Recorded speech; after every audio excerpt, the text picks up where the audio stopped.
Side antik kentinin doğu tarafında geniş bir plaj alanı var ve burası Doğu plajı olarak biliniyor. Sideri merkezine gelen yolun minibüslerin ayrıldığı sol tarafından gittiğinizde bu plaja aracınızla ulaşmanız mümkün. Çok bakir ve güzel bir plaj. İçinde bazı antik yapılar da var. Çünkü burası milattan sonra 2. ile 3. yüzyıla kadar bir liman alanı olarak da kullanılmış. Zamanla dolarak bir plaj haline gelmiş.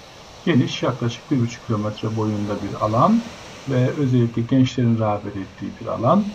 Fazla bir tesis yok. Birkaç ufak tesisin haricinde tesis yok. Şezlong yok.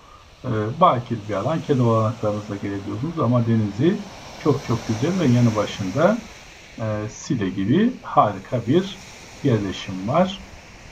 Burası hemen Devlet Agorası'nın başladığı alandan itibaren doğuya doğru uzanıyor. Tesisin olmadığını tekrar söylüyorum. Aracınızla gelebilirsiniz. Günlük olarak burayı kullanabilirsiniz. Doğası, güneşi, kumu harika bir yer. Side'ye, antik kente geldiğinizde eğer yüzmeyi de düşünüyorsanız burayı kullanabilirsiniz.